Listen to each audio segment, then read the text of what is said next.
selamat pagi pemirsa.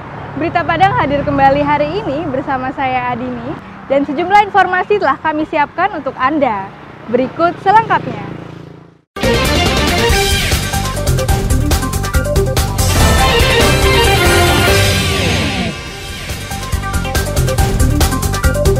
Pemilik bom ikan ditembak polisi karena mencoba kabur saat akan ditangkap polisi.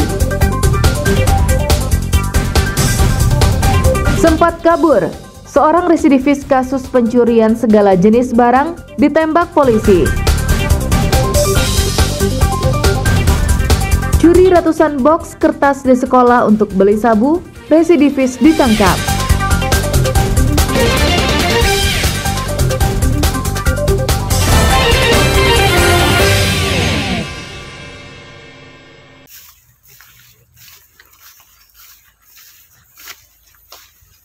Polisi menyergap Jasman alias Munak, pemilik bom ikan yang ditemukan polisi beberapa waktu lalu di Kota Pariaman.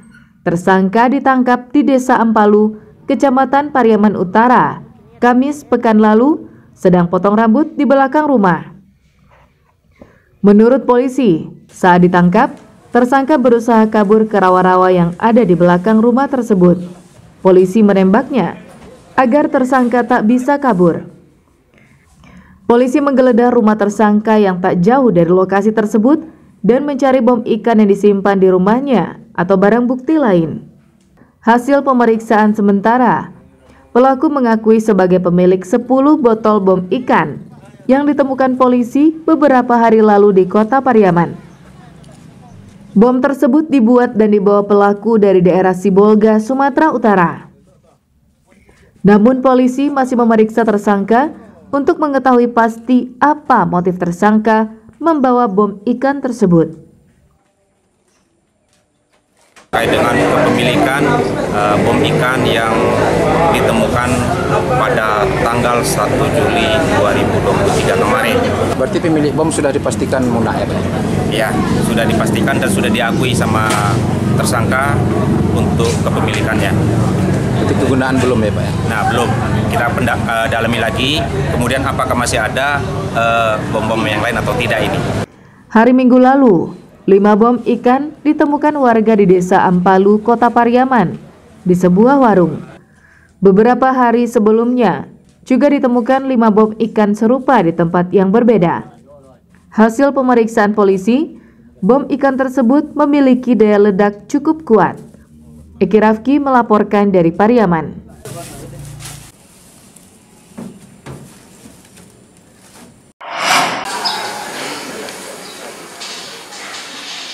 Ombudsman RI Perwakilan Sumatera Barat menerima pengaduan orang tua siswa dari 2 sekolah menengah atas negeri berbeda yang mewajibkan para murid barunya untuk membeli seragam di sekolah tersebut. Hanya saja Ombudsman merahasiakan sekolah mana yang membuat aturan tersebut. Kepala Ombudsman meminta pemerintah Provinsi Sumatera Barat melalui Dinas Pendidikan agar menindak tegas sekolah yang mewajibkan peserta didik baru untuk membeli seragam di sekolah sebagai syarat daftar ulang PPDB tahun pelajaran 2023 hingga 2024 ini. Hal ini selain memberatkan peserta didik, juga melanggar aturan. Terkait laporan tersebut, Ombudsman sedang memverifikasi ke sekolah tersebut. Jika laporan itu benar, Ombudsman meminta agar sekolah yang bersangkutan membatalkan aturan yang memberatkan orang tua murid. Dinas Pendidikan Provinsi, khususnya karena ini diindikasi adalah SMA gitu ya, yang dilaporkan adalah SMA, maka Dinas Pendidikan Provinsi harus segera melakukan tindakan yang tegas untuk ini. Dinas Pendidikan Sumbar telah mewanti-wanti sekolah agar tidak menjual seragam sekolah umum, kecuali yang telah ditentukan, seperti pakaian batik khas sekolah tersebut. Silahkan itu ngambil di luar satuan pendidikan.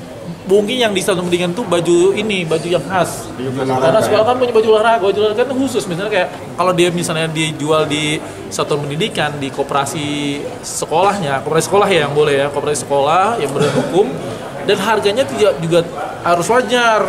Selain itu, masyarakat diminta segera melapor jika ada permintaan uang dari sekolah di luar ketentuan yang berlaku. Karena itu, sama dengan pungli. Robiham melaporkan dari Padang.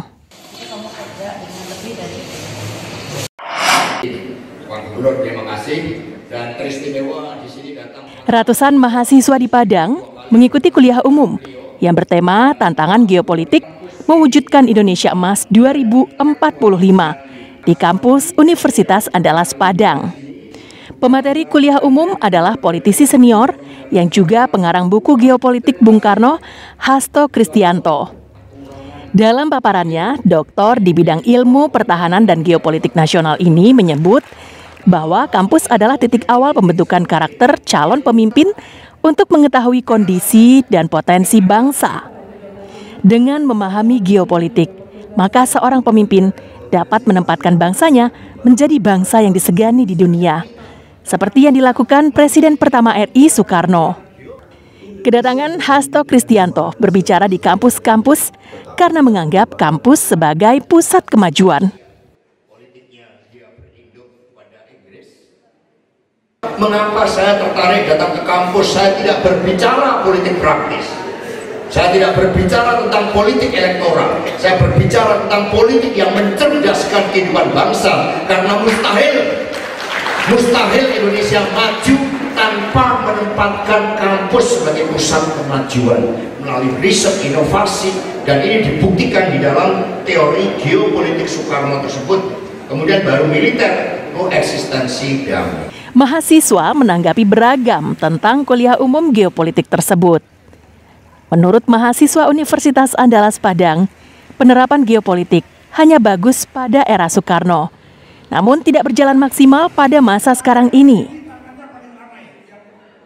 Ya, kuliah umum ini sebenarnya bagus, tapi memang implementasi dari kuliah umum ini harus segera ditegakkan, karena kan ini hanya teoritis, dan implementasi realistis pada hari ini banyak yang harus kita temukan lah. Ibaratnya dari cita-cita Bung Karno tersebut belum terwujud sampai hari ini gitu. Baik itu pada saat zaman kepemimpinan Jokowi pada hari ini dan kepemimpinan dari presiden-presiden sebelumnya, geopolitik Indonesia itu belum memiliki bargaining position yang lebih mantap ataupun lebih bagus daripada pada saat Soekarno ada pada saat hari ini. Sementara menurut mahasiswa dari UNP, dirinya termotivasi dari kuliah umum geopolitik yang disampaikan Hasto Kristianto dan bertekad untuk menerapkannya dari hal-hal yang kecil terlebih dulu. Itu tuh kan kita lihat, oh ternyata kita bisa rasakan, ternyata orang nggak bisa rasakan. Nah, sebagai saya tentu poin sederhana yang bisa saya lakukan, pertama saya turun dalam pengabdian, nanti apa yang kurang sana tentu kita sebagai mahasiswa saya advokasikan kepada pihak-pihak terlibat. Itu mungkin barangkali dulu. Kalau untuk membuat sebuah perubahan yang besar tentu kita punya keterbatasan, mahasiswa punya keterbatasan. Yang kita punya hari ini adalah akal, pikiran, dan kecerdasan intelektual serta kekayaan idealisme. Pada kesempatan itu, sejumlah mahasiswa memberikan pertanyaan yang cukup kritis kepada Hasto Kristianto terkait materi yang disampaikan. Materi geopolitik menyongsong Indonesia Emas tahun 2045 tersebut baru pertama kali dibahas dalam kuliah umum di Universitas Andalas Padang. Laude Johardianse melaporkan dari Padang.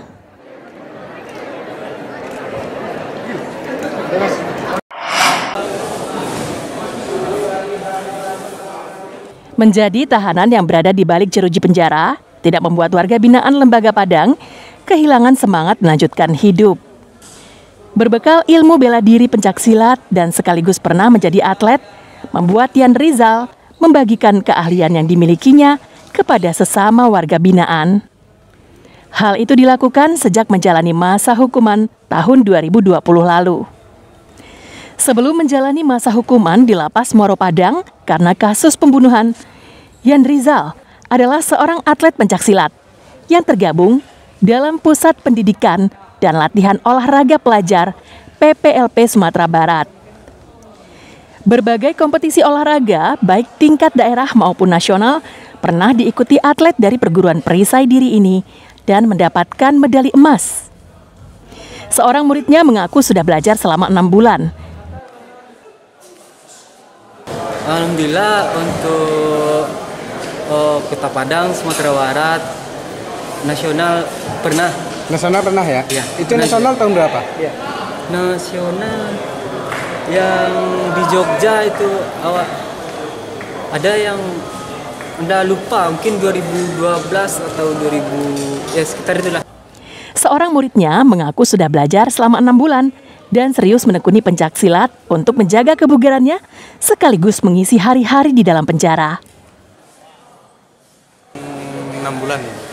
Banyak jurus-jurus yang dipelajari di sini di dalam lapas Muara Padang ini. Jurusnya macam-macam. Sebelumnya udah pernah di luar, masa di luar kan. Itu nggak ada aktivitas di sini kan lebih bagus cari aktivitas seperti olahraga. Rian, nama panggilan Yan Rizal, dijebloskan penjara karena menikam seorang pemuda bernama Rio Oktavianda Putra hingga tewas tahun 2018 lalu di Simpang PT Semen Padang. Sebelumnya, keduanya terlibat cekcok dan perkelahian 1 lawan 1. Sementara itu, petugas lapas Pandu Pujiwibowo mengatakan peserta latihan pencaksilat tidak hanya warga binaan, tapi juga petugas lapas. Namun jadwal latihan mereka berbeda dengan warga binaan. Pelatihan ini sudah lama dan sudah berjalan beberapa bulan terakhir, dan juga ini tidak hanya untuk warga binaan saja, tapi juga untuk petugas juga ada. Sama masih dari warga binaan karena kebetulan yang bersangkutan atlet, jadi kami manfaatkan ilmunya untuk petugas juga. Tidak, latihannya sendiri. Kalau yang petugas, yang warga binaan juga dibedakan seperti itu. Saat ini, ada sekitar 20 warga binaan yang masih terus aktif melakukan latihan pencaksilat secara rutin. Robiha melaporkan dari Padang.